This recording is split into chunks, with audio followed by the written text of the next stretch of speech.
ये जो सनी मारवा है, सनी मारवा के पिता कुलविंदर मारवा, ये तो खैर सामने दिख रहा है कि वो बोल रहे हैं। हाँ, उनके फादर हैं, वो आरोपी नंबर 13 हैं, उनके फादर आरोपी हैं, राइट। ठीक है, सन्नी मारवा आरोपी नंबर 13 सीबीआई के। उनके फादर बैठ के कह रहे हैं कि 253 करोड़ दिए, कईयों को 150 करोड़ दिए, 500 करोड़ तक दे रहे हैं। फिर वो कह रहे थे जितना बेचना है बेचो, अपना प्रॉफिट कमाओ। अब ये इसमें क्या गलत है, क्या स्टिंग में क्या गलत है, क्या खामियां हैं जो आप बताएंगे, या फिर सही है? देखिए सबसे पहले तो ये भारतीय जोक पार्टी के बड़े बड़े जोकर्स जो ना, बिगेस्ट जोकर्स जो है ना, जो आज बोल रहे हैं जिस तरीके से, उसमें कोई तथ्य नहीं है। आप अगर कोई तथ्य है तो सीबीआई बैठी हुई है, आप उनको सारे के सारे आप फैक्ट बताइए ना, क्या क्या है। सीबीआई देश की सबसे बड़ी जो है इन्वेस्टिगेशन एजेंसी है।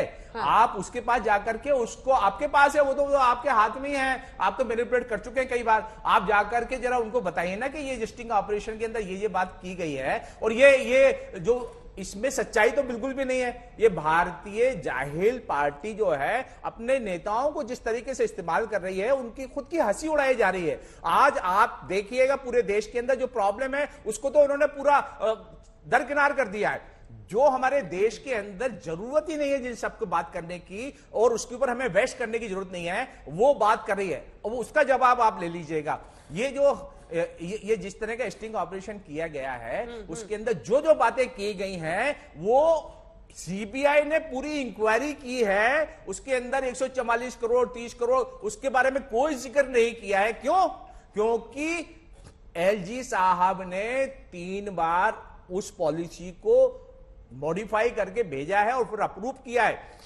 अप्रूव करने के बाद ही एक्शन लिया गया है कि किस तरह से हमें आगे बढ़ना है। लेकिन क्या किया उसके बाद, जब एक बार अंजना ये तो पैसा लेने की बात हो रही है, पॉलिसी के बाहर की बात हो रही है। सुनिए, ये पैसा जो बोल रहे हैं ना कि इतना पैसा लिया, इतना 253 करोड़ 50 करोड़, आप ये बताइए, देश की सबसे बढ़िया आबकारी पॉलिसी आम आदमी पार्टी और मनीष जी ने तैयार करके रखी थी।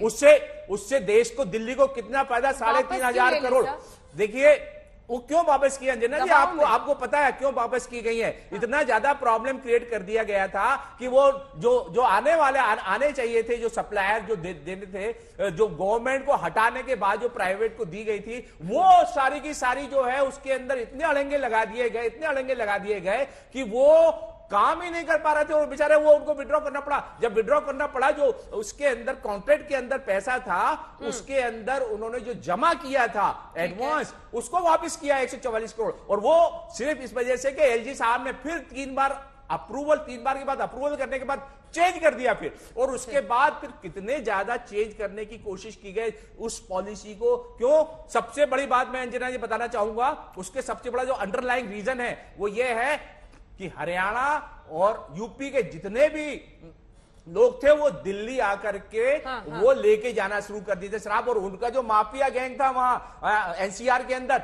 वो खत्म हो रहा था, उनके पास पैसा आना खत्म हो रहा था। और दिल्ली के अंदर दिल्ली से शराब खरीदने, बिल्कुल दिल्ली के अंदर हजारों लीटर्स क्रेट्स में लेके गए, इसलिए उनको परेशानी हो गई कि हमारा पैसा वहां भी खत्म हो गया, और दिल्ली के अंदर हम जो 2 नंबर का पैसा कमाते थे तो गवर्नमेंट शॉप वो भी बंद हो गया। तो ये सारी चीजें पैसे का खेल है, करप्शन का खेल है। जब बंद हो गया सब, तो सर हमें जो है ना, तो क्या करेंगे? डिस्काउंट दे रहे थे, आधा प्राइस में मिल रहा था, तो सवाल। देखिए, मैं इंजीनियर हूं अंजना जी, और मैं कॉन्ट्रैक्ट बहुत डील कर चुका हूं। कॉन्ट्रैक्ट वो होते हैं जहां पर की जो कॉन्ट्रैक्ट दे रहा है उसको क्या फायदा हो रहा है, गवर्नमेंट ऑफ दिल्ली को कितना फायदा हो रहा है। 10,000 करोड़ का अगर बिजनेस हो रहा है तो 3,500 करोड़ दिल्ली की सरकार के पास आने थे, और वो आ रहे थे पैसे।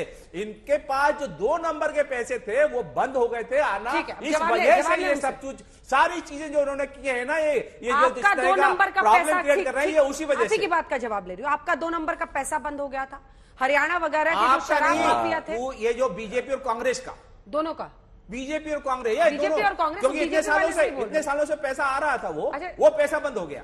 एक तो ईडी, सीबीआई, आईटी, ऊपर से बीजेपी ने अपना इन्वेस्टिगेटिव विंग खोल लिया लगता है।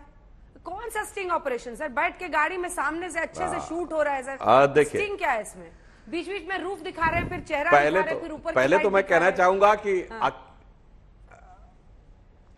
कहना चाहूंगा अकील खान साहब जोशो जनून में जाहिलियत की बात करते करते क्या बोल गए जनाब।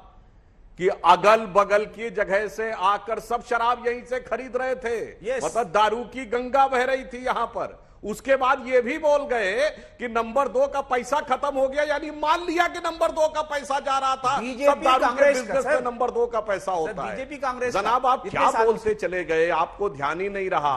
और यह भी याद करिए, 100 बातों की बात तो मैं मान लेता, भारत के इतिहास के एकमात्र व्यक्ति हैं अरविंद केजरीवाल, जिन्होंने संवैधानिक पद पर बैठकर बतौर मुख्यमंत्री दिल्ली ये कहा था, कोई आपसे पैसा मांगे जी तो ऐसा करिएगा जी, स्टिंग कर लीजिएगा जी, और स्टिंग करके हमको दे दीजिएगा जी। तब ये कहा था कि इसको वेरीफाई करवाइएगा, इसको ऑथेंटिकेट कराइएगा, नहीं तो आज माफी मांगिए कि अरविंद केजरीवाल ने वो बचकाना बयान दिया था, हम माफी मांगते तब हम आपके तर्क को मानने सुनने को तैयार हैं। अन्यथा जिसने खुद आप करवाइए सर, आई चैलेंज इसकी पूरी इंक्वायरी करवाइए आप। आज ये कहे हम तो लोग ये आप ठीक है, पूरा कर लीजिए, बीच में मैं आपसे जवाब लूंगी। अरे भाई अपने अपने टर्न पे बोलिए भाई, हाँ।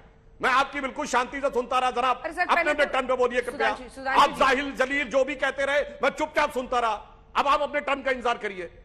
ठीक, अब मैं कह रहा हूं, और जनाब आपको तो क्या कहा जाए, अन्ना के आंदोलन से निकले हुए, स्वराज किताब में ये लिखने वाले कि शराब के ठेके बंद कर दिए जाएंगे, और अगर खोला हो जाएगा तो जहां 90% महिलाएं उस क्षेत्र की लिखित में वो देंगी अनुमति तब होगा।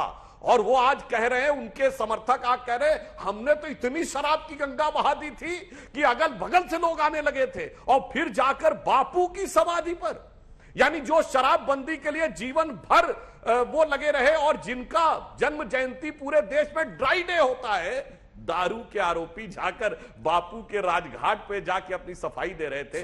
जनाब आप लोगों की जलालत तो इतनी हो गई कि एलजी का नोटिस आया है ना, अभी अंजना जी ने बोला था नोटिस का पेच आ गया है। मैं यहां पे थोड़ा संशोधन वाक्य को थोड़ा बदलता हूं, नोटिस का पेच नहीं, नोटिस की फांस आ गई है। और ये फांस, गले की फांस 4 बार तो बन चुकी है। 4 बार अपमानजनक बातें निराधार फर्जी आरोपों में करने में अरुण जेटली जी से माफी मांग चुके हैं, नितिन गडकरी जी से माफी मांग चुके हैं, कपिल सिब्बल जी से माफी मांग चुके हैं, मनीष तिवारी जी से माफी मांग चुके हैं। और अगर आपको लगता है कि नोटिस गलत था, अगर इसमें गलत है तो भी भेजिए नोटिस और ये कहिए कि मारवाड़ जी अरे भाई सुनिए, मेरी पूरी बात सुन लीजिए। मेरे सवाल का तो सर आपने जवाब ही नहीं दिया। और फिर ये कह दीजिए कि अगर जरूरत पड़ेगी, एक मिनट, अगर जरूरत पड़ेगी तो मारवाड़ साहब ये कह दें कि हम अपना नार्को टेस्ट तक कराने को तैयार है। बोलिए ना, कट्टर ईमानदार है ना, तो कट्टर ईमानदार काहे नहीं बोल रहे हैं? कहां से नार्को ले आए सर? पहले तो बताइए ये स्टिंग ऑपरेशन कैसा, एक बार स्टिंग ऑपरेशन का थोड़ा विजुअल दिखाइए। ये क्या स्टिंग ऑपरेशन है सर? पीछे से बैठ के कौन सा आदमी ऐसे मुड़ के अच्छे से पूरी बात बता रहा है, कहानी सुना रहा है? स्टिंग ऑपरेशन का वीडियो दिखाइए। एक ऐसा स्टिंग है सर, कुछ समझ नहीं आ रहा है कैसे मामला क्या हुआ। मतलब इसका स्टिंग ऑपरेशन भी जब कोई करता है तो फिर बताता है ना। अंजना जी, आज तक बंगारू जी का हुआ, किसी और का हुआ, आज तक जितने स्टिंग हुए हैं, ये देखिए पीछे मुड़ के, नहीं आज तक जितने स्टिंग हुए हैं सब में बोलने वाला ऐसे फ्रीली बोल रहा था।